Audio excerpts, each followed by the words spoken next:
nos gloriamos en las tribulaciones. Y esta es la palabra genérica que el Nuevo Testamento usa para hablar de todo tipo de problemas y dificultades. Es una palabra que hemos visto, la hemos analizado en el Apocalipsis, es la que se usa en un montón de textos. Es una palabra genérica, o sea, quiere decir un término que se usa en forma general para hablar de todo tipo de problemas.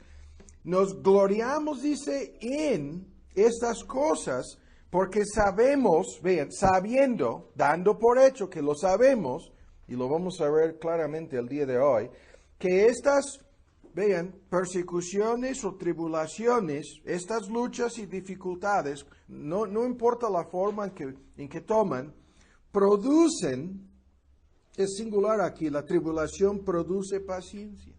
Ahí está la palabra.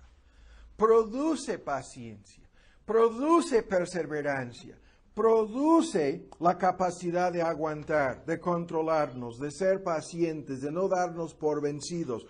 Estas cosas son usadas por Dios, y esto lo vamos a ver en el estudio sobre el dominio propio, para moldear y transformar nuestro carácter. Y bien, es una reacción en cadena, es igual a lo que está en 2 de Pedro.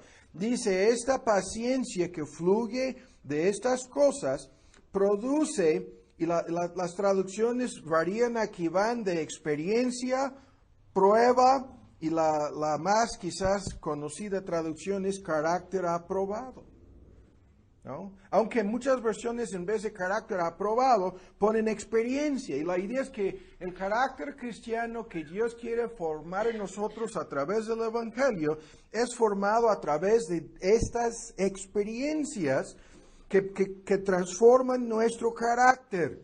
Y esta transformación de nuestro carácter o estas experiencias produce, ven lo que dice, esperanza.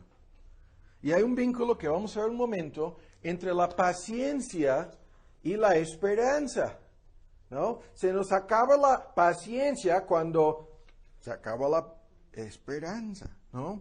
Pero hay una relación íntima entre cada una de estas cosas. Y luego la esperanza no avergüenza porque el amor de Dios está derramado en nuestros corazones por el Espíritu Santo que Él nos ha dado. Pero el tema es igual. En medio de este argumento, nuestro folleto sobre la providencia oscura, siempre menciono el argumento ahí cuando el autor pregunta si Dios puede producir carácter aprobado o carácter, el argumento aquí sería un carácter maduro en el creyente, un carácter en este sentido plenamente desarrollado, esa es la idea, sin luchas, dolor, tribulaciones y dificultades, ¿no? Sin problemas. Y el autor del folleto dice, Dios pudiera o puede hacerlo así, si quisiera hacerlo así, pudiera hacerlo así, pero no es su voluntad hacerlo así. Y esto es la lección de la vida. Si fuéramos a analizar el proceso a través del cual un niño pasa a ser un adolescente, un joven, y luego una persona adulta, y luego una persona en sus etapas, ¿no? En la vida adulta, que pasa por 2 o 3 etapas más, podríamos analizarlo y llegaríamos a la misma conclusión de que el niño no puede llegar a ser esta persona madura, esta persona adulta, esta persona plenamente desarrollada, a menos que pase a través de estas distintas experiencias, ¿no? Y hay un paralelismo en este argumento, y el Nuevo Testamento usa la palabra niños, recién convertidos, bebés en Cristo, y jóvenes, ¿no? Adolescentes, ¿no? Y luego personas maduras, y luego personas maduras y adultas, y luego personas ancianitas, agarrando el mismo hilo. Pero el punto, vean, es que la paciencia tiene un papel fundamental que tiene que ser desarrollado en el proceso. Y esto lo sabemos, ven en Romanos 15, si al joven se le acaba la paciencia en la primaria, nunca llegará a los estudios superiores, ¿no? Si renuncia, si sale de la escuela ya en la secundaria o en la prepa, ¿no? O como lo hemos escuchado, si es el 97 o 8% de los que tienen estudios superiores a nivel universitario, pero que no llegan a titularse, si se dan por vencidos antes de llegar a la meta, si se les acaba la paciencia, si no pueden perseverar, ¿sí?, entonces no llegarán a la meta. Ahora en Romanos 15, vean el tema, no podemos detenernos, es por eso que, vean, estaba diciendo que hay un estudio en cada texto. En Romanos 15, estamos todavía en Romanos 4 y 5, porque las cosas que antes fueron escritas, esto es el texto fundamental, es una clave en lo que llamamos la hermenéutica, las reglas de interpretación de la Biblia.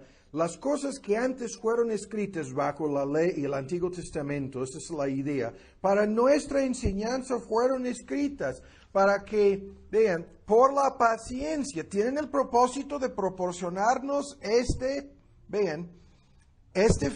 punto, este atributo, esta cualidad en nuestras vidas, paciencia, pero esta paciencia fluye de la consolación que recibimos de las Escrituras y tengamos esperanza. Es una reacción en cadena, cada punto se relaciona con el mismo argumento. O sea, todos los ejemplos, en un momento vamos a ver el de Job, pero vean, nos proporcionan esta consolación, esta esperanza, y esto da en nuestras vidas, produce paciencia. Y vean cómo se llama Dios aquí mismo, ¿no? Como si Él fuera igual como nosotros, el Dios de la paciencia, ¿sí? El Dios de la paciencia, de la consolación, os dé que entre vosotros seáis unánimes o unidos en Cristo Jesús, ¿no? La unidad espiritual entre los cristianos, ¿no? En el contexto aquí en la iglesia en Roma. Pero el punto es, lo vamos a ver, se vincula aquí esta unidad, el hecho de no perder la paciencia con los demás, con el tema que estamos señalando, ¿no? La capacidad que Dios obra en nosotros, pero no lo hace en un vacío, lo hace a través de experiencias y lo hace a través de la aplicación de la palabra de Dios a nuestra propia experiencia, como lo hace el libro de los Salmos. Ahora en Colosenses 1, pero se digna de llamarse el Dios de paciencia, ¿no? Y Él espera, como otros textos lo dicen, aunque el estudio el día de hoy no es sobre la paciencia de Dios. Es increíble la longanimidad, perseverancia y paciencia que vemos en el carácter y la naturaleza, en la personalidad de nuestro Dios, Colosenses 1:11. En esta oración y las oraciones apostólicas,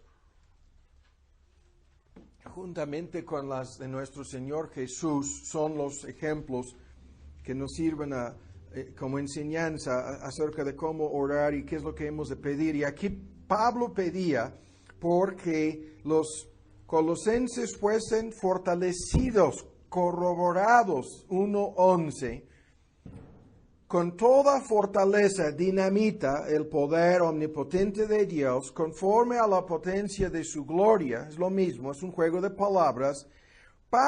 Vean el fin, para que tengamos tolerancia y largura de ánimo. La traducción, perseverancia y paciencia.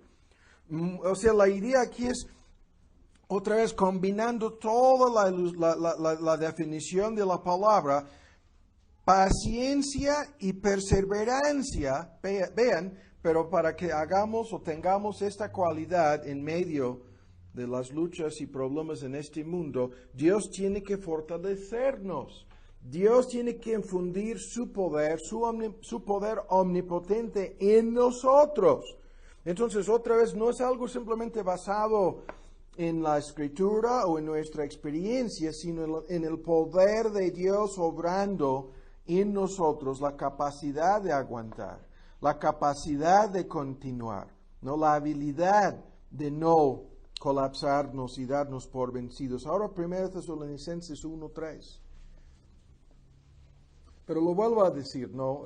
Lo vamos a que apurarnos aquí. Lo vamos a ver en nuestro estudio de hoy. Esto es algo que ha de ser desarrollado en nosotros. No es algo que yo pueda desarrollar en tu vida, ni tú lo puedes hacer en mi vida. Esto lo vamos a ver más adelante en estos estudios. Es cada quien tiene que poner toda diligencia para asegurarse de su llamamiento, de su elección, de ser heredero de todas estas promesas preciosas y grandísimas. Es algo que yo no puedo hacer a favor de ninguna otra persona.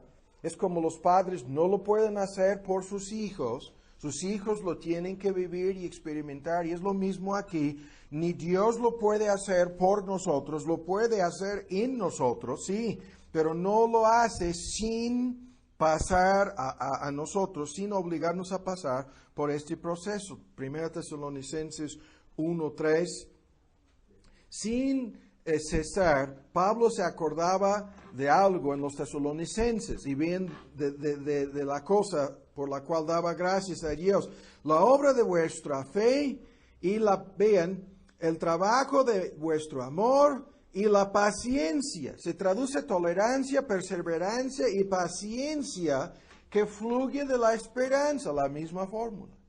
Estas personas tenían una esperanza tan fundamentada, tan fuerte y firme y sólida, como para ser pacientes, como para perseverar en medio de terribles persecuciones aquí en el contexto. Pero el punto es, se vincula la paciencia aquí con la esperanza. Lo mismo ahora ven en Hebreos 6. Y la epístola a los Hebreos se encuentra lleno de ejemplos de este mismo argumento. 6:12, que no os hagáis perezosos, el más citado texto sobre este tema. El mismo argumento que Pedro usa, ociosos, estériles, que no os hagáis perezosos, mas imitadores, sed imitadores de aquellos, es por la fe y la paciencia, ¿no?, que heredan las promesas. Estas grandísimas y preciosas promesas requieren fe y, como vamos a ver, no son automáticas, paciencia. Y puede ser mucha paciencia. Lo mismo en 10:36, porque la paciencia os es necesaria. Es necesario que tengamos paciencia, ¿no? Aunque vivimos, como vamos a ver un momento, en una época en la historia del mundo cuando todo está en contra de la paciencia. Pero vean, es necesario que tengamos esa paciencia porque habiendo hecho la voluntad de Dios, es habiendo cumplido la voluntad de Dios que vamos a obtener la promesa. No es antes, ¿sí? No es sin haber cumplido, sin haber obedecido, ni sin paciencia. La paciencia nos es necesaria. Lo mismo en 12:1, por lo tanto 12:1, teniendo en derredor nuestro, y la idea es tan grande nube de testigos, todos los héroes de la fe mencionados en el capítulo anterior, dejando todo, vean, todo, y el peso aquí es el pecado que nos enreda, que nos estorba, que nos detiene. Vean, dejando todo el peso de este pecado, despojándonos, es la versión moderna de todo. Es como, la única cosa que nos está pidiendo la ilustración es del maratón, del corredor, del atleta, y lo que le está impidiendo a correr la carrera puesta por adelante, que tiene por delante, que le ha sido propuesta o señalada o destinada por Dios, es el peso del pecado, ¿no? Pero el argumento aquí es muy fuerte. Hay que dejar todo esto y hay que correr con paciencia la carrera, ¿no?, de la vida cristiana. Con paciencia. Lo mismo ahora ven rápidamente en Santiago 1. Santiago lo explica quizás en la forma más amplia. 1:3. Sabiendo que la prueba de vuestra fe, no debemos dejar que seamos sorprendidos, no. Cuando dice, hermanos, 1:2, tener por sumo gozo cuando cayeres en diversas pruebas, diferentes clases de luchas, dificultades, sabiendo que la prueba, la prueba de vuestra fe obra paciencia, obra. Es el mismo argumento en Romanos 5, obra perseverancia.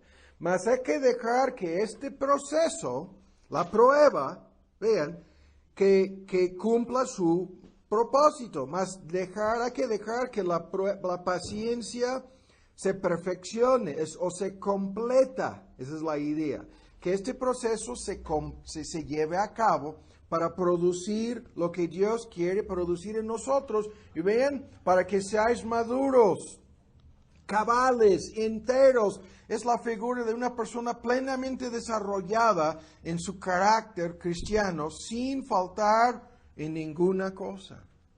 Y el argumento es lo mismo. Dios usa las cosas difíciles para lograr este propósito en nosotros, ¿no? Pero es una parte del tema de la paciencia y hay que ser pacientes para que el propósito y el proceso se lleven a cabo. Ahora en Apocalipsis. El Apocalipsis comenta sobre esto más que cualquier otro libro de la Biblia.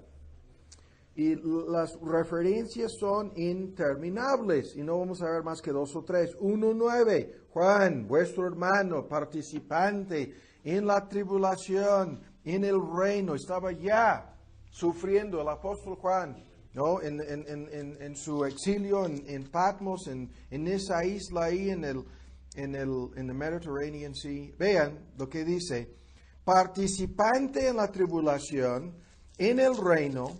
Y participante es coparticipante. Es la palabra, si no me equivoco, es koinonia. Es algo que todos los creyentes tienen en común. Participamos en esto en forma colectiva, a nivel personal, a nivel individual. Pero coparticipantes también en ¿qué? En la paciencia. Y ahora ven cómo lo vincula con Cristo, con el Evangelio de Cristo. Dice, esta es en realidad la paciencia de Cristo, ¿no? Aquí podríamos detenernos, no lo vamos a hacer. 33 años. ¿No pudiera haberlo hecho en 3 meses? La obra de nuestra salvación. En 3 semanas. 3 días en la tumba. Hay que fijarse en el argumento. 33 años, cada año, cada mes, cada semana, cada día, la paciencia, tremenda paciencia, aguantando, soportando la contradicción de pecadores contra sí, ¿no? Entre la muchedumbre de cosas. Los 4 evangelios, con la excepción de sus enseñanzas, están llenos, y las entrevistas evangelísticas, los 4 evangelios se dedican a narrar lo que la frase aquí menciona, la paciencia. La paciencia de Jesucristo al vivir su vida perfecta a favor nuestro, para que esa vida perfecta nos fuese acreditada, puesta a nuestra cuenta, cumpliendo con la ley en palabra, deseo y hecho. Aparte de su muerte en el Calvario, fue necesario. ¿Cuánta paciencia? Ahora 3:10. A esta iglesia en Filadelfia viene una promesa. 3:10. Aunque hay más sobre esto en cada iglesia, casi sin excepción se menciona este asunto de la paciencia o su falta. La falta de paciencia. 3:10, como has guardado la palabra, es la palabra de mi paciencia. Yo también te guardaré de la hora de la tentación que ha de venir en todo el mundo, para probar a los que moran en la tierra. Y la idea es, vean, que Cristo nos guardará. Es una promesa que se aplica a varias cosas que no vamos a meternos aquí. No es el rapto secreto. Por favor, borren esa idea de su mente. Pero vean, es una promesa de ser guardados porque han guardado su palabra. Y Él describe su palabra como es la palabra del Evangelio, como un Evangelio que produce o exige, vean, las 2 cosas, paciencia, ¿no? Y esto es el error de la religión de Barbie, sin discutirlo. Algunos de ustedes se molestan. Hay un montón de personas que escuchan estos estudios en audio, ¿no? Los bajan en el internet y son víctimas de esa enseñanza, ¿no? Que todo lo quiere ahora, ¿no? Como vamos a ver un momento. Pero eso no es la palabra de paciencia ni el evangelio de Cristo. Lo que están creyendo es otro evangelio, que no es el verdadero. Ahora en Apocalipsis 13:10, el que lleva en cautividad en medio, Apocalipsis 13, de la descripción de la bestia, el anticristo y el falso profeta y la marca de la bestia, viene esta tremenda advertencia, otra vez como si fuera un paréntesis, un aparte, un aside, lo que decimos en inglés, como una nota. El que lleva en cautividad va en cautividad. Entonces, si es nuestro destino, si fue escrito en nuestra biografía, si nuestro nombre está en la lista de los mártires, si hemos de morir martirizados bajo el reino y el dominio del anticristo, el que a cuchillo matare, eso es otro asunto, es necesario que a cuchillo sea muerto. Dos advertencias están aquí sin discutirlas. ¿Sí? La distinción entre los que se van a entregar a morir y los que se van a poner a defenderse. Pero en ambos casos, la advertencia está, vean, aquí está la paciencia y la fe de los santos. Deberíamos haber traído la hoja, porque ahora vamos a comenzar el estudio. Vivimos nosotros en una época difícil. Todos nosotros somos impacientes por naturaleza. Hoy día nos es sumamente difícil desarrollar este factor crucial, este aspecto fundamental del carácter de un cristiano. Nos es muy difícil ser pacientes, en parte en relación con nuestra carne y naturaleza pecaminosa, pero aparte de eso, es por el mundo moderno que nos rodea. El mundo moderno es caracterizado por tantos milagros, los milagros de la tecnología y de la ciencia, la luz eléctrica, las comunicaciones, los sistemas de transporte, estas cosas que han mejorado mucho la vida moderna. Tenemos hoy día tantas cosas que nos hemos acostumbrado a las cosas instantáneas, ¿no? A la comida rápida, a las máquinas que hacen muchas cosas en forma casi instantánea, aparatos de fabricación humana que facilitan la comunicación instantánea, el fax, el teléfono, la televisión, el celular, coches, aviones. Es una lista tremenda aquí de productos, cosas que antes costaban horas, ¿no? Cosas antes que tardaban meses. El envío de una carta, ¿no? Ya, con el correo electrónico, ¿no? Los viajes de pie, ¿no? Los viajes largos, ¿no?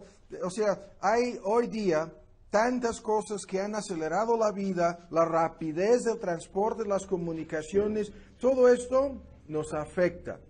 Y aparte, vivimos en una época de la historia humana en donde, por lo menos en los países del primero y el segundo mundo, la gente es gente muy consentida. Gente muy, cuando digo consentida, en este sentido ya acostumbrada a estas cosas instantáneas. La generación de jóvenes de hoy, prácticamente a nivel mundial, es una generación que quiere la gratificación de todos sus deseos, pero ahora, ¿no? La satisfacción de sus anhelos, el cumplimiento de sus sueños. Quieren la solución a sus problemas, pero todo lo quieren ahora. Posesiones, lujos, dinero, casas, coches, todo. Y esto es una plaga en el primer mundo que está acabando con estas sociedades. Todo lo quieren ahora. Y hemos sido acondicionados y acostumbrados a esperar estas cosas en forma rápida, tan instantánea, que se confunden las cosas y creemos que todo entonces es fácil, ¿no? El dinero fácil, el crédito instantáneo, las tarjetas de crédito, ¿no? Tú lo puedes pagar todo con el poder de tu firma. Entonces, en esta situación en la cual estamos viviendo, hay muchos enemigos de la paciencia y muchas cosas que nos impiden a tener paciencia. Pero para introducir más el tema el día de hoy, hay que fijarnos bien en el por qué este asunto es tan importante. Ya lo vimos en la lectura de los ejemplos. Sin esta paciencia no podemos en realidad vivir la vida cristiana, no podemos orar, no podemos esperar en Dios, no podemos ver el cumplimiento de sus promesas en nuestra vida. Estas grandiosas y preciosísimas promesas del Evangelio requieren paciencia. La paciencia es necesaria para obedecer a Dios, es necesaria para cumplir su voluntad, es necesaria para que su palabra se cumpla en nosotros. Y esta regla es misteriosa, ¿no? Cómo esto funciona para algunas personas. La entendemos si se trata de una carrera, lo entendemos si se trata de atletas profesionales o los Juegos Olímpicos que se realizan cada 4 años, lo entendemos si se trata del desarrollo de algún talento, de algún don, de alguna capacidad vocacional, lo entendemos en tantos otros asuntos de la vida, pero no en la vida espiritual, ¿no? Y aparte, hay tantas cosas en la vida espiritual y en la vida cotidiana. La vida y la piedad es la regla de Pedro, ¿no? La fórmula. Situaciones difíciles, aflicciones, problemas, enfermedades, ¿no? Y la lista para entender todos los puntos en que se requiere esta paciencia sería interminable si la fuéramos a hacer. Pero hay que entenderlo. Esta paciencia es la capacidad de aguantar. Es la capacidad de soportar, es la capacidad de continuar. Y esto en un contexto de dominio propio, sin rencor, sin resentimientos. Aun cuando seamos provocados, aun cuando seamos maltratados por otros, sin vengarnos, ¿no? Sin tomar represalias. Cada día nos encontramos con un montón de cosas y personas que nos provocan a perder la paciencia. Cada día nos encontramos en la gran Ciudad de México solamente pensando en los problemas del transporte público y privado. Nos encontramos con tantas cosas que nos irritan, que nos molestan, que nos inquietan y, aparte de eso, nos encontramos con tantas personas. Esto no lo vamos a discutir a fondo en este estudio, lo haremos en otro contexto. Tantas personas que son difíciles de soportar. Sus debilidades, sus errores, sus defectos, su irresponsabilidad, su inmadurez. Y aún más, vean, nos es necesaria la paciencia. Estamos preguntándonos por qué. Porque, otra vez, en un contexto cristiano, el plan y los propósitos de Dios para nuestras vidas, yo diría si fuéramos a dar porcentajes, 80 o 90% de los casos, no se llevan a cabo esos planes y propósitos de Dios así. No se llevan a cabo tan rápido como quisiéramos o como nos gustaríamos, ¿no? Que sucedieran así. Dios, el Dios de paciencia, nos obliga a esperar. Las cosas se nos hace que se llevan a cabo tan lentamente a veces, ¿no? Y luchamos constantemente con esa idea de que como se van tan lentas las cosas, es como si nada estuviera pasando, es como si Dios no estuviera haciendo nada, cuando el asunto nunca es así, nunca es así. Pero se nos hace que es como si Dios no estuviera actuando y somos tentados a perder la esperanza, a desesperarnos, ¿no? Estamos en este sentido como Abraham tentados a tomar las cosas en nuestras manos, a actuar en la carne, ¿no? Porque hemos perdido la esperanza, la expectativa de ver el cumplimiento de las promesas de Dios o el desarrollo del plan de Dios. Ahora, si estuviéramos analizando este asunto el día de hoy desde la perspectiva de la paciencia de Dios, que es uno de sus atributos, su longanimidad, su capacidad de esperar, y aún de esperar con el propósito de bendecirnos, tendríamos que decir lo siguiente: Dios no tiene prisa, ¿no? Pero eso no quiere decir que Dios está parado, ocioso, indiferente, inmóvil, paralizado o algo peor. Dios hace muchas cosas que pasamos por desapercibidas, ¿no? Que pasan por desapercibidas. Y muchas cosas que Dios hace tienen el propósito de enseñarnos la paciencia, de obligarnos a ser pacientes. Nos pone en situaciones difíciles, nos coloca en circunstancias sobre las cuales no tenemos control alguno, permite que otras personas nos tratan mal, nos coloca en situaciones que nos irritan y que nos frustran.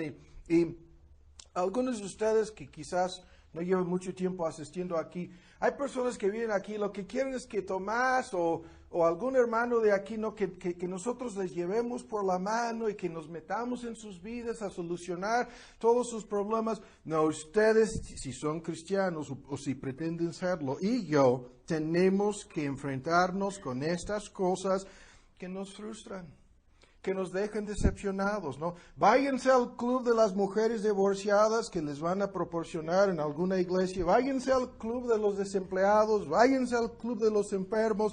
Aquí no tenemos esos clubes, la única cosa que tenemos es la palabra de Dios y el propósito que Dios tiene de enseñarnos a través del Evangelio cómo servir y glorificar su nombre. Y ese, el verdadero Dios, no permite que veamos la solución inmediata de nuestros problemas. No permite que sus propósitos se lleven a cabo instantáneamente. Nos obliga a esperar, nos obliga a confiar. Y lo hemos dicho 1000 veces, si es que no podemos recibir consolación, que no podemos recibir esperanza de este libro, entonces nuestro problema es mucho más grave, ¿no?, de lo que parece ser. Porque esa es la única forma que Dios nos infunde poder, que Dios nos ayuda a crecer y a madurar y a producir esto en nosotros. Nos obliga a confiar en su palabra, nos obliga a confiar en sus promesas, nos obliga a orar, nos obliga a esperar, nos obliga a tener paciencia. Y para ustedes, mi esposa es testigo de una vez cuando tomé el libro de gramática español contra la pared, volando, ¿no? Se hizo pedazos el libro. Y es por eso que ya no puedo hablar español bien.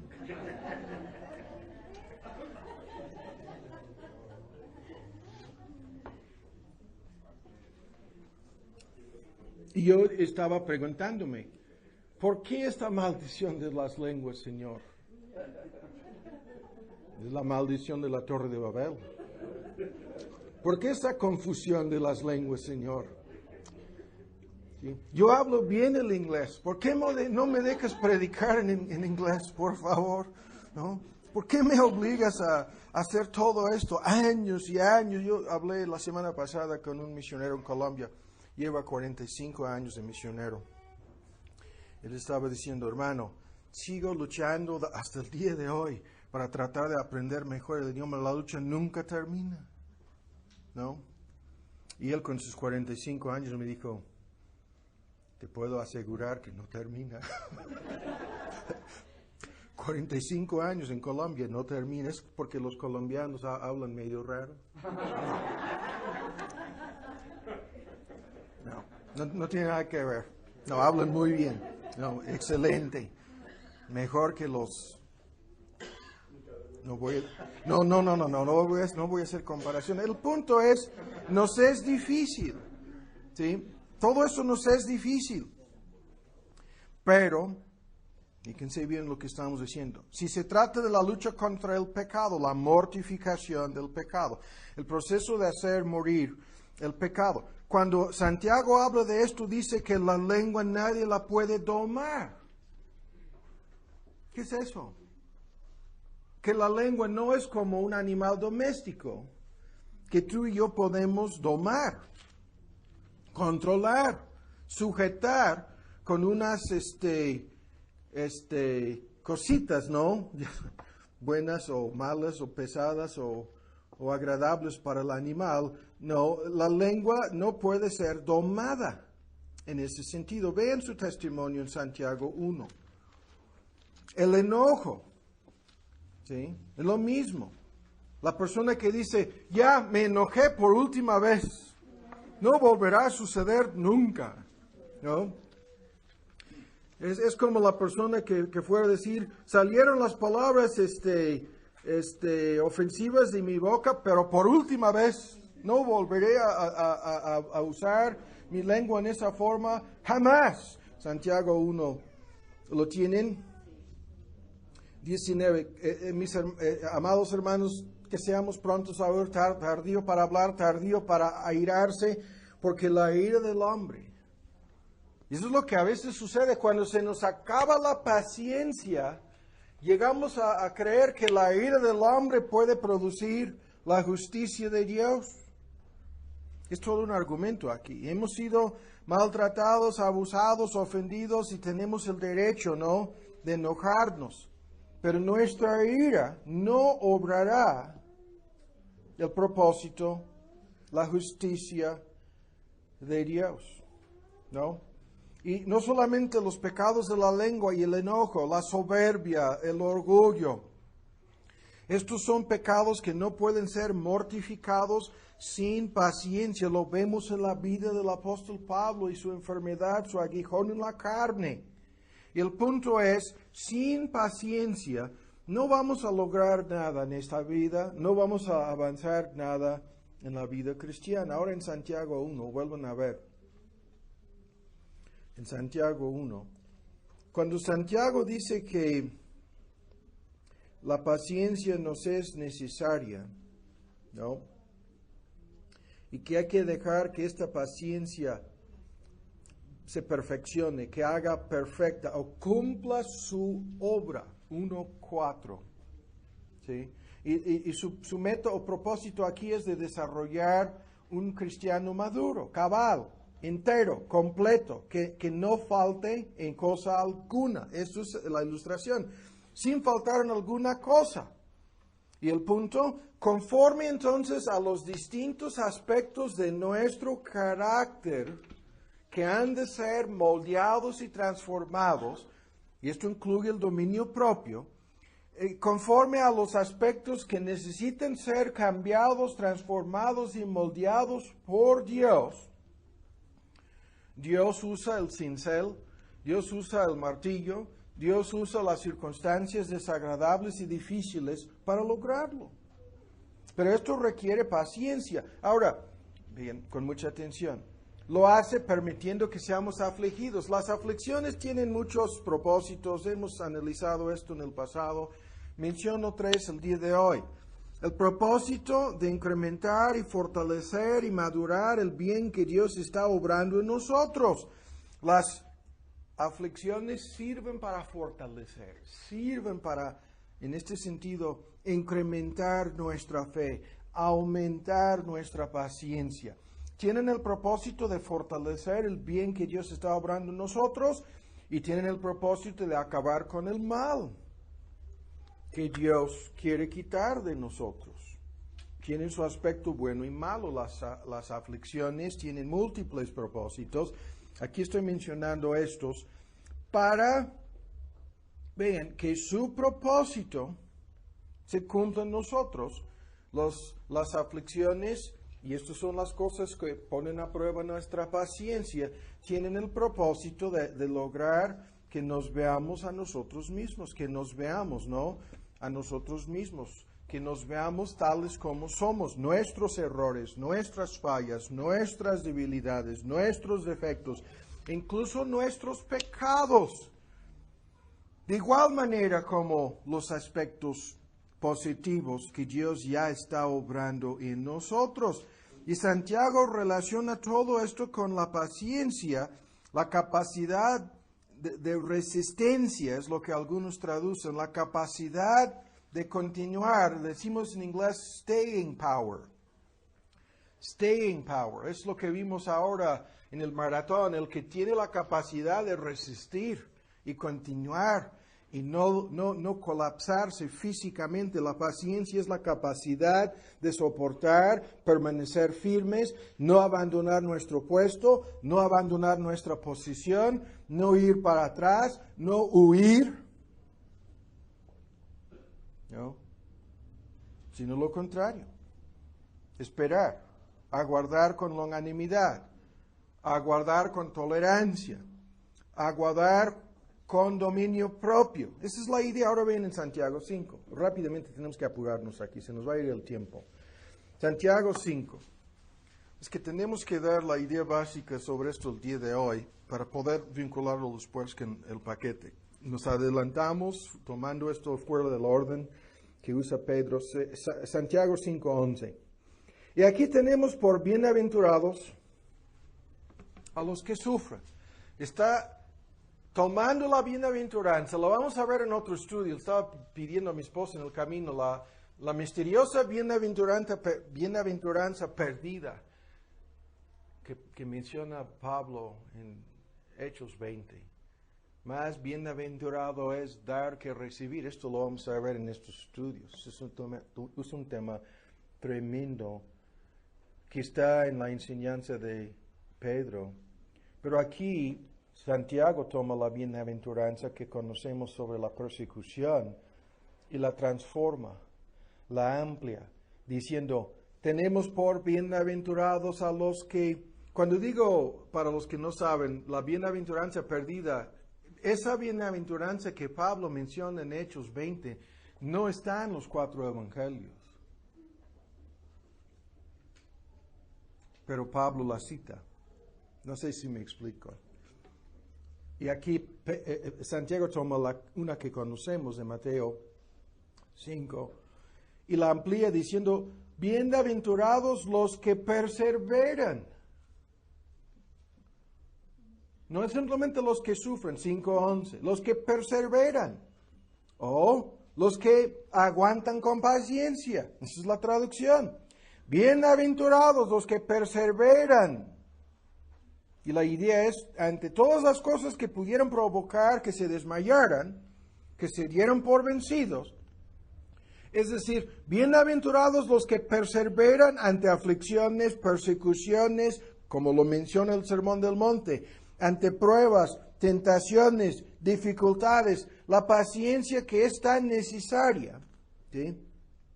Resulta en una tremenda bienaventuranza que significa felices, ¿no? Con la felicidad máxima, con la salvación incluso, con la felicidad que solamente Dios nos puede dar.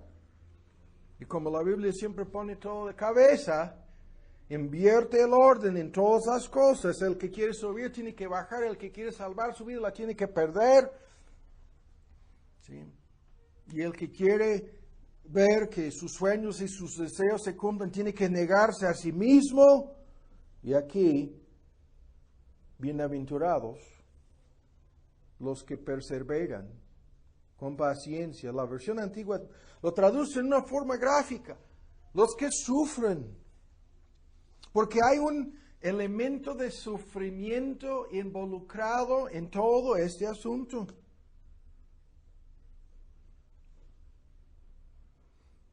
Y el argumento, sin paciencia no podemos ser victoriosos, no podemos ser más que vencedores, no podemos ser realmente bienaventurados, ¿sí? Sino siempre estaremos o seremos fastidiados, frustrados, desesperados. El argumento está aquí. Ahora, en el tiempo que nos resta, vamos a detenernos aquí. Santiago nos da una fórmula aquí que vamos a analizar para conducirnos a concluir. Rápidamente, hay que ver los detalles aquí, el argumento es tremendo. Ahora, 5:7, hermanos, tened paciencia, 5:7, hasta la venida del Señor, el vínculo entre la paciencia, la esperanza y el futuro, ¿no? Mirad cómo el labrador espera el precioso fruto de la tierra aguardando con paciencia, esperando con paciencia, con perseverancia, hasta que reciba la lluvia tardía y temprana. Es la fórmula para decir las lluvias de primavera, de otoño, no nada más, no es nada más allá de una referencia al clima en Palestina. Ahora bien, los puntos aquí, se vinculan con el versículo 10. Hermanos míos, tomad por ejemplo de aflicción y de paciencia, 5:10, a los profetas que hablaron en el nombre del Señor. Entonces ya son dos ejemplos, el agricultor, el campesino, es la primera ilustración o ejemplo a seguir. La segunda ilustración o el segundo ejemplo, los profetas que hablaron en el nombre del Señor. Y el tercer ejemplo, y aquí tenemos por bienaventurados los que sufren, 11, ¿no? 5:11. ¿Habéis oído la paciencia de quién? De Job. Y habéis visto el fin, meta, propósito del Señor. Que el Señor es muy misericordioso y piadoso. 3 ejemplos, ¿no? Ahora, rápidamente vamos a las fórmulas que están aquí. Hay 4 o 5 puntos. Primero, Santiago dice aquí lo siguiente, que no debemos esperar, como yo lo estaba diciendo, se me está colapsando el pizarrón, no debemos esperar el éxito instantáneo en la vida cristiana. Primero, que el éxito instantáneo no existe, ¿no? Y siempre cuando se nos hace que así ha sucedido el asunto, siempre hubo un proceso preliminar previo, ¿no? Los que no se fijan en Moisés en sus 40 años en el desierto, los que no se fijan en David huyendo del rey Saúl como un animal de presa, ¿no?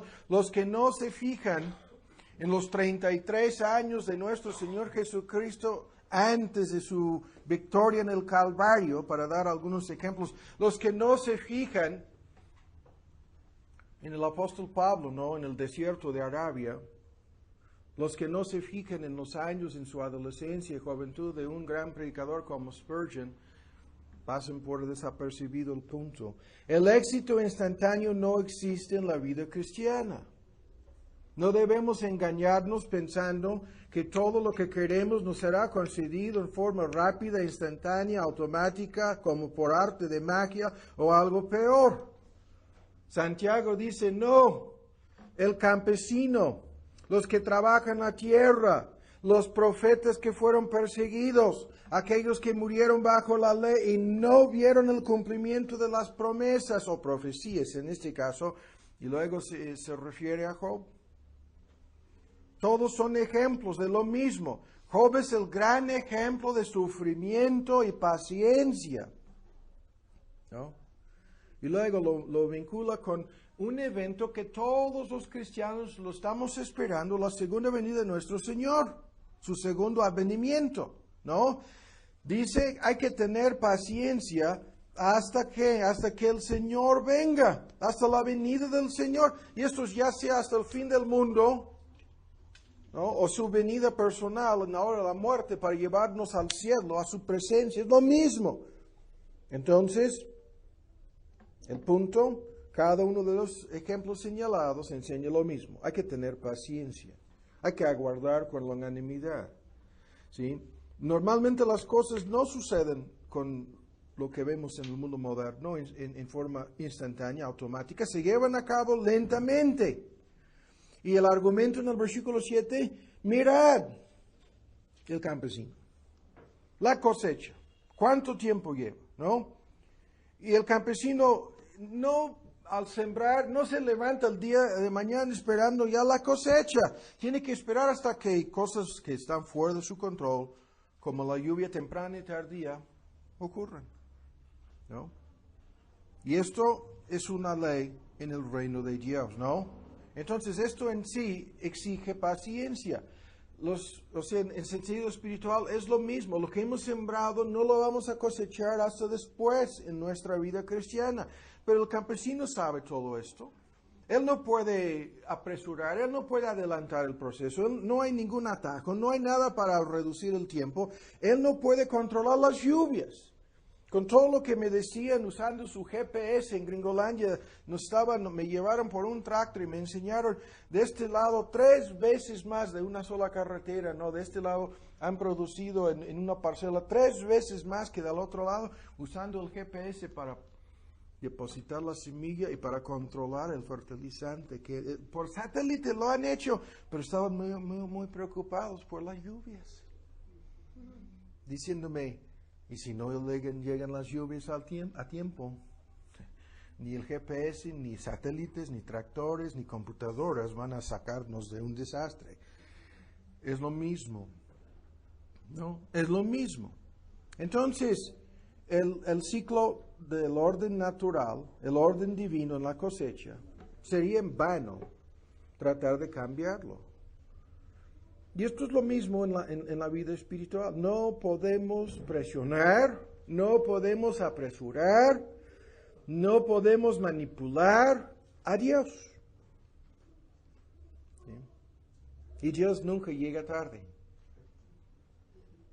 ¿Sí? Igual como el campesino, hay un plan, hay un proceso, se requiere la intervención providencial de Dios en este proceso y todo depende del cumplimiento de su voluntad. De eso se trata. Y el punto, Dios tiene propósitos al dejarnos aquí en este mundo. Lo hemos dicho muchas veces. Quiere enseñarnos muchas cosas. Quiere madurarnos. Quiere prepararnos para que seamos útiles ahora, en el futuro y en la eternidad venidera, ¿no? Quiere que aprendamos muchas cosas. La vanidad del mundo, ¿no? La necesidad de la rebeldía. La pecaminosidad de nuestro ego. Quiere enseñarnos a mortificar el pecado, a decir no a la tentación. Quiere enseñarnos a anhelar y a desear aquel mundo santo, de amor perfecto. Quiere, como vimos hace 8 días, que sigamos la santidad y la paz sin la cual nadie verá al Señor. Quiere que le glorifiquemos, quiere que le sirvamos, quiere extender su reino y alcanzar a más personas. Quiere enseñarnos lo que vamos a ver en la bienaventuranza ya mencionada, que es más bienaventurado dar que recibir. Quiere que veamos, adelantándonos aquí con un comentario, que cualquier don, talento, capacidad que tenemos que usar en su mayordomía, en su servicio, que ese don, ese talento, esa capacidad no es más que un medio. Uno de los corredores en el maratón, un gringo, un joven, un cristiano, sacó 2 videos en internet. Lo tachaban de favorito para ganar, no ganó, terminó en 9º o 10º lugar el día de hoy.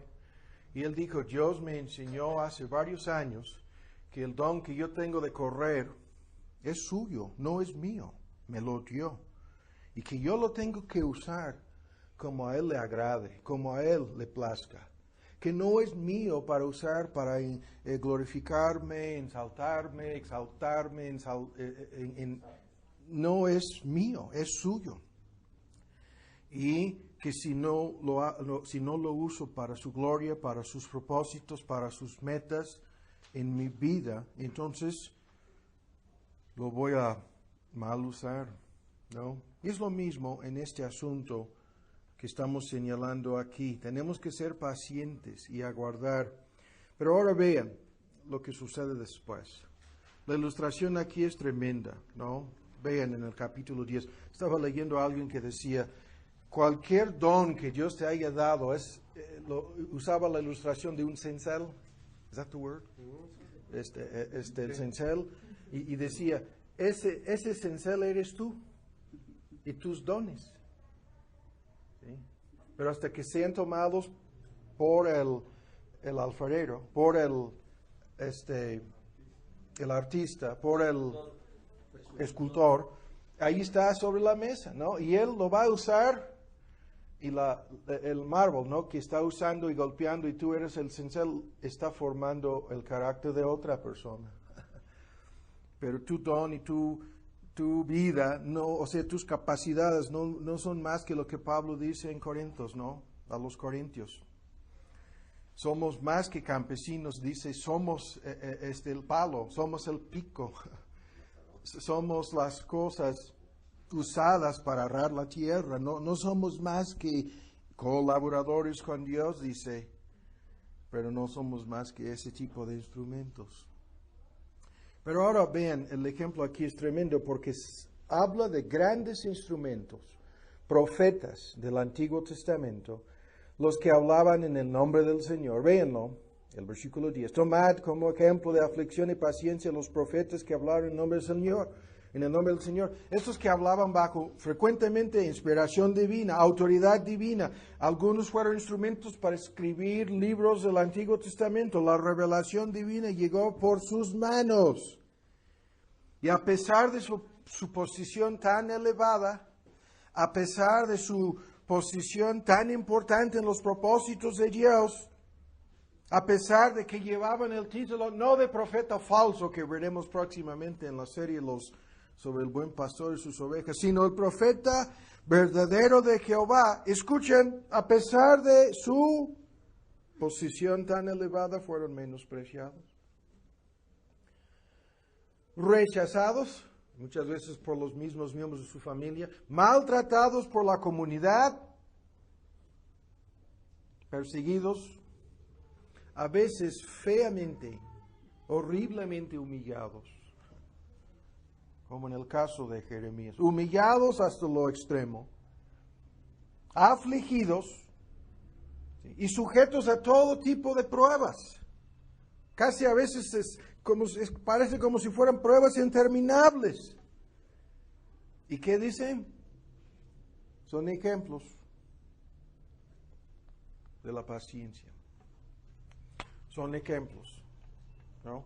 Si esto es lo que les pasó a ellos, los profetas de nuestro Señor, ¿sí?, ahora el argumento son honrados, destacados, glorificados, como siervos fieles, ¿no? Recompensados, premiados por su servicio, por su fidelidad. Pero esto es ahora, ¿no? Y si los siervos más destacados fueron tratados así, no es de sorprender, no ha de sorprender a nadie, no debe sorprenderme a mí ni a ninguna otra persona si Dios quiere que nosotros seamos tratados igual o peor, ¿no? Ese es el primer punto, ¿no? No hay éxito automático, hay que fijarnos en los ejemplos. Pero ahora ven rápidamente lo que viene después.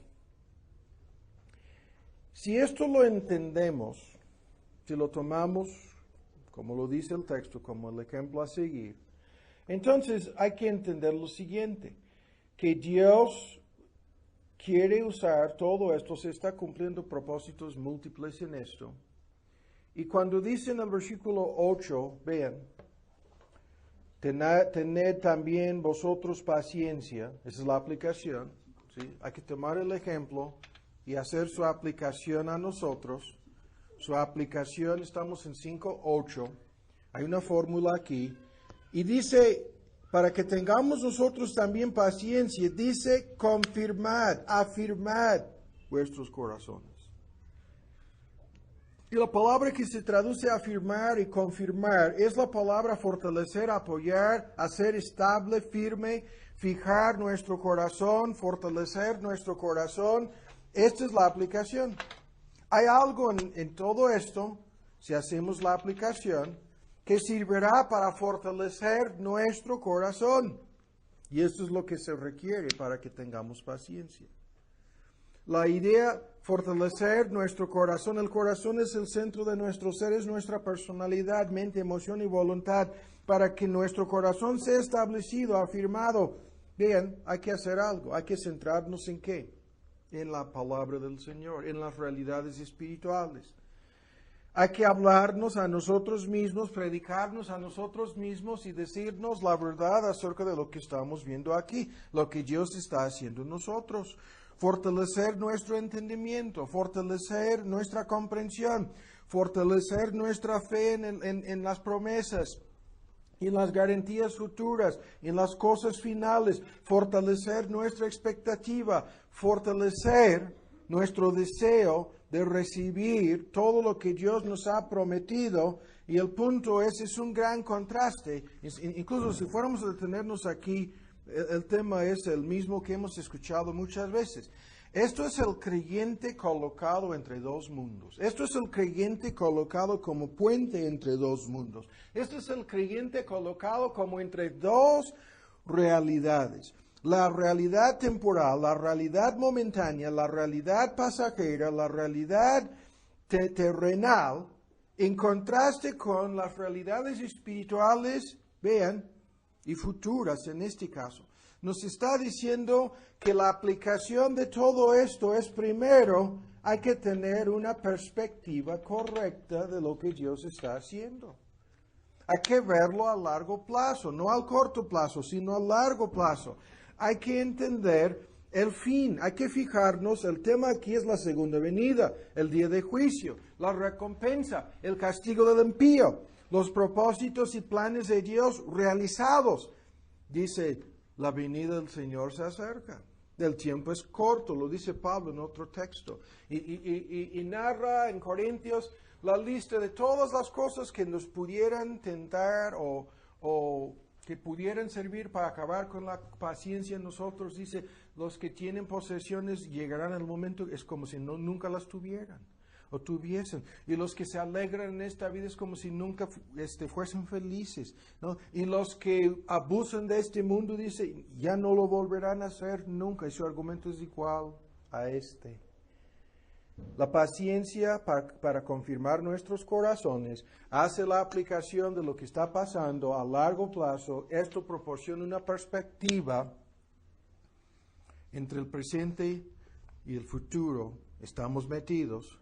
Y ahora rápidamente, se nos fue el tiempo, pero para acelerar los pasos aquí, en este fortalecimiento de nuestro corazón hay que ver las cosas desde la perspectiva de largo plazo y hay que aplicar la palabra de Dios a nuestra fe. Hay que crecer en nuestra fe. Hay que aumentar nuestra fe. La fe, que es la firme seguridad de las cosas que estamos esperando, la prueba convincente de lo que no se ve en Hebreos 11:1, es la medida en que nuestra fe crezca en estas circunstancias. En esta medida nuestro corazón será afirmado, nuestro corazón será establecido, nuestro corazón será fortalecido, nuestra fe crecerá en la medida en que meditemos y apliquemos la palabra de Dios, ¿no?, a lo que está pasando. Y el punto aquí es crucial. Esto no es el pensamiento positivo. Esto no es un juego psicológico. Esto no es, a lo mejor no sea tan grave como yo pensé. Esto no es, a lo mejor habrá alguna solución mágica. Esto no es, vean, la fe ciega o un paso en un vacío. La fe está basada en la palabra y las promesas de Dios. Su base, su cimiento es la palabra de Dios. Y es la palabra aplicada a la situación y las circunstancias mías, ¿no? Es el corazón saturado con la palabra. Es el corazón centrado en las promesas. Es el corazón ocupado con Cristo, tomando a Él como el ejemplo de paciencia, ¿no? Y no distraído y desviado por lo momentáneo y lo temporal. Esa es la ilustración. Eso es lo que Santiago dice. Pero ahora rápidamente, vean, hay más aquí. En medio de todo esto, estamos haciendo la aplicación, viendo la perspectiva a largo plazo, aplicando la palabra de Dios. Y tercero, entran aquí otras personas. Vean rápidamente en la fórmula, en 5.9, ¿qué dice? 5.9, hermanos, en medio de todo esto, no os quejéis unos contra otros. ¿Qué es esto? Para que no seamos condenados. En medio de todo esto dice, no debemos perder la paciencia y caer en la trampa de echar la culpa a otros. En síntesis, ¿no? O sea, hay que ver a largo plazo, mantener una perspectiva correcta, crecer en nuestra fe, aplicar las promesas grandes y preciosísimas a la situación en que nos encontramos, tomando como ejemplo a otros, ¿no? Entendiendo que no hay nada mágico aquí. Pero el tercer punto No debemos perder la paciencia con los demás. Dejad de quejarse unos contra otros. El versículo 9. El espíritu quejumbroso, que es enemigo de la paciencia. El espíritu, pobre de mí, nadie ha tenido los problemas que tengo. No le ha sucedido a ningún otro ser humano algo parecido a lo que yo estoy viviendo. Yo no tengo paciencia con las personas que hablan así. Y créanme, son la mayoría de los que dicen ser cristianos hoy día. El peligro, vean, aquí es el de, en vez de ser pacientes con los demás, de perder la paciencia, echando la culpa a terceros o a otros, cuando no tienen nada que ver con esto, ¿no? Y cuando yo decía en uno de los estudios pasados, la persona que dice, no, es por este problema en mi cuerpo, ¿no? Que no puedo ser feliz, esta enfermedad. Es por esta pérdida, ¿no? Algo que pasó, ¿no? Algo en el pasado, ¿sí? Me ha quitado, me ha robado. O váyanse al club de los divorciados, ¿no? Para que puedan have a pity party, llorar y desahogarse. Y, por favor, no vengan aquí a hacer todo ese teatro y show. Escuchen lo que estoy diciendo. La gente que piensa que es algo en el pasado que les ha robado la posibilidad y por lo tanto es culpa de alguien, no. Nunca tendrá paciencia. Es sorprendente cómo esto sucede, cómo tenemos la tendencia de ser más pacientes a veces con el incrédulo que con el creyente, ¿no? Cómo es que podemos ser hipersensibles, hipercríticos, motivados por un sinnúmero de malos entendimientos en todo esto, hasta podemos guardar rencor, ¿no? Hay personas que llegan a una iglesia y de repente se les va mal algo en su vida. Escuchen lo que estoy diciendo. Y como no son verdaderos creyentes o no estaban buscando realmente al Señor, se van en el momento o un poco después de sufrir la tragedia o la crisis, creyendo que es culpa de la iglesia. ¿No? Aquí hay más cosas, se nos fue el tiempo.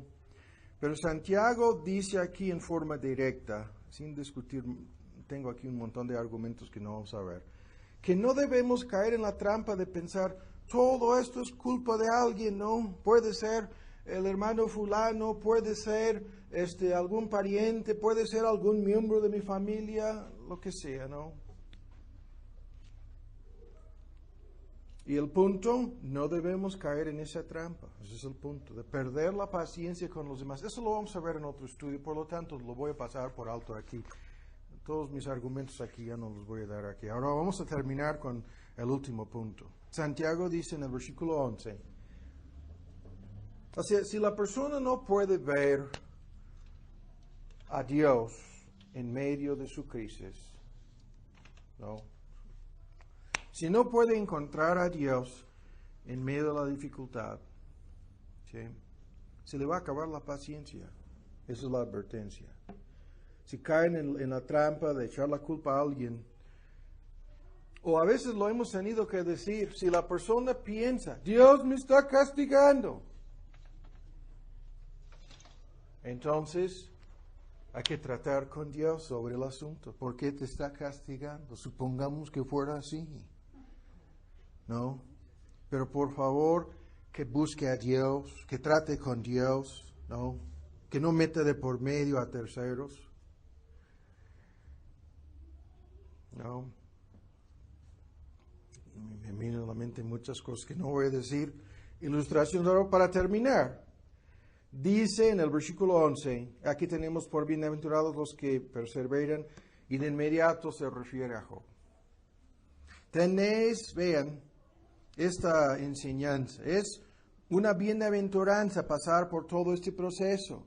Y la prueba, la paciencia de Job. ¿Sí? Habéis visto el fin del Señor. Los amigos, sus 3 amigos llegaron, le dijeron 1000 cosas, salvo la verdad acerca de lo que le estaba pasando a Job. ¿Sí? Has visto el fin del Señor y que el Señor es muy misericordioso y piadoso. Ahora, para terminar, ¿qué es esto? Hay un tremendo argumento aquí. La palabra fin, cuando dice habéis visto el fin, significa el propósito, meta, predeterminado propósito del Señor.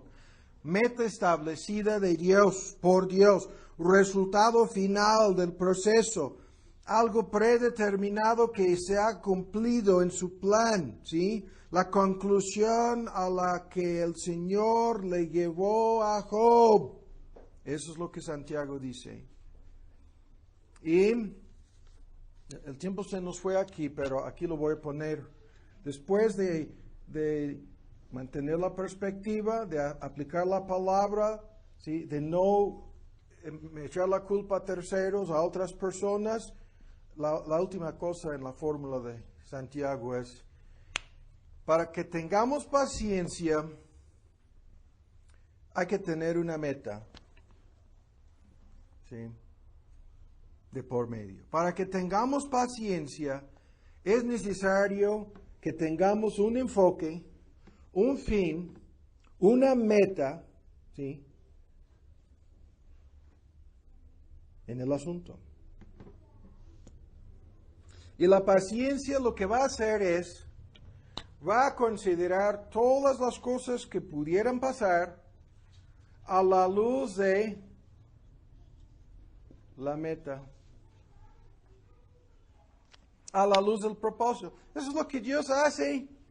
Es por eso que todas las cosas son encaminadas para el bien. Esto es exactamente como el Señor opera en esto. Ninguna de las cosas que hace son innecesarias. ¿Sí? He's too kind to be cruel. Escuchen lo que estamos diciendo. Es demasiado bondadoso para ser cruel con uno de sus hijos o una de sus hijas. Tiene una meta, ¿sí? Un fin, un plan. Y nuestro problema es que no podemos ver ese plan, no podemos ver anticipadamente esa meta, pero tenemos que consolarnos con la realidad de que así es el asunto. Cuando Job fue probado, ¿saben lo que voy a decir? En sentido físico, perdió hasta su semblanza, su cuerpo, su cara, todo desfigurado, todo apestaba, ¿no? Perdió su salud, estaba al borde de un colapso físico repetidas veces. Cuando, vean, fue probado en sentido emocional, en sentido económico, perdió toda su fortuna, en sentido social, sus mejores enemigos se convirtieron en sus peores enemigos, probado en sentido matrimonial, hasta su esposa le dio la espalda, ¿no? Probado de principio a fin en sentido espiritual, no entendía lo que Dios estaba haciendo. Y Santiago dice, pero nosotros sabemos cuál fue la meta. ¿Qué es lo que Dios estaba haciendo con Job?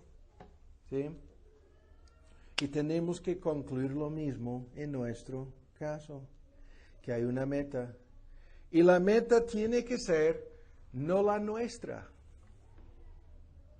La meta metida de por medio del asunto no es la nuestra en ese sentido, a menos que hagamos que la meta y el propósito divino en el asunto sea nuestro propósito, que su meta sea nuestra meta. ¿No?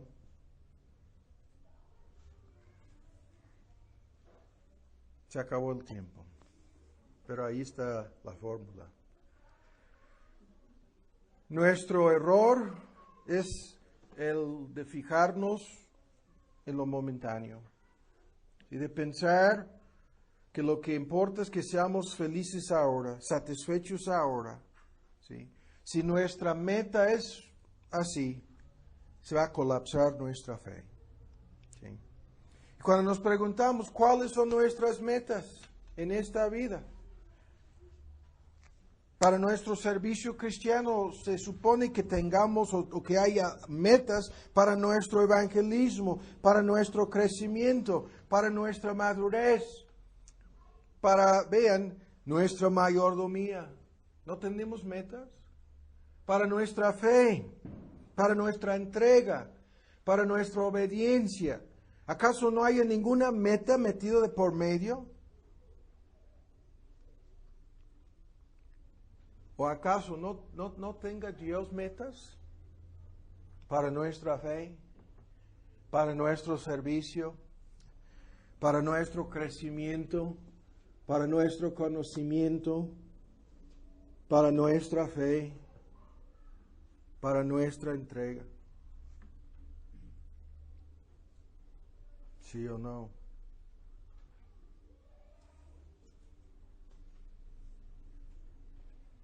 Pero si nuestras metas en esto están en conflicto con las suyas, eso es tan fácil de entender. No se puede lograr nada en este mundo sin metas. Los alumnos universitarios tienen metas. Los atletas profesionales tienen metas, tienen propósitos, no tienen planes. Los hombres de negocios tienen metas. Tienen en la administración de su empresa las gigantescas transnacionales tienen departamentos enteros dedicados a analizar, evaluar y cambiar sus metas. Siempre están pensando en la meta. Siempre están pensando en la recompensa. Siempre tienen sus ojos puestos en el fin, ¿sí? En el premio, en la recompensa. Y tienen miedo de la vergüenza y miedo a la pérdida. ¿No? Vean en 1 de Pedro 1 para terminar. 1 de Pedro 1.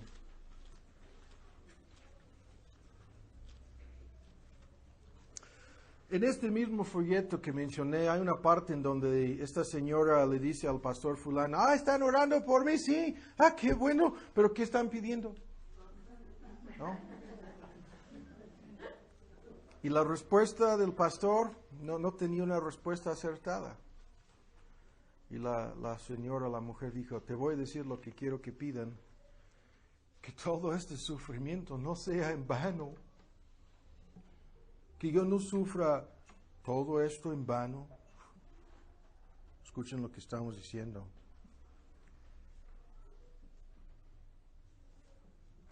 Porque esta ilustración la podemos tomar en este asunto, ¿no? Debemos orar para que las metas de Dios se cumplan en nuestras vidas y en las de otras personas. Y esto puede depender muchas veces en sentido humano en lo que estamos diciendo. En que la persona, lo que la señora estaba diciendo, que no sea en vano, que las metas y los propósitos de Dios se cumplan en esto. Que me sirva, ¿no?, para sus propósitos en mi vida. Y 1 de Pedro 1:13 dice, por lo cual teniendo los lomos de vuestro entendimiento ceñidos, es una figura, es la mente preparada para actuar, ¿no? Es la mente alerta, despierta, preparada para entrar en acción, con templanza, dominio propio. Esperad, es la paciencia, perfectamente en la gracia que os es presentada o que os será presentada cuando Jesucristo sea manifestado. Esto es otra fórmula. ¿Sí? Siendo sobrios, la versión moderna, con templanza, dominio propio, paciencia, seriedad, conscientes de que Dios no está jugando. ¿Cuántas veces lo hemos dicho, no? Con nadie. Hay que tener paciencia y esperar. Esto es un texto tremendo porque el argumento es, si lo analizamos a fondo, hay que fijar nuestra atención, nuestros corazones serán fortalecidos así, en la meta que Dios tiene. Ese es el punto. Y sus metas ya sabemos cuáles son. Carácter aprobado. Dominio propio. Una fe activa. Una vida cristiana que no sea estéril, ocioso, ociosa, ¿no? La vida, sin fruto. ¿Sí? La meta es una llegada gloriosa que nos será administrada. Esa palabra es importante. Administrada es ministrada, entregada, como si fuera todo un don de su gracia, en el reino eterno de nuestro Señor, Salvador, Jesucristo. ¿Cuál es nuestra meta entonces en todo esto, no? Si en verdad tenemos metas espirituales metidas de por medio, estas metas nos darán paciencia.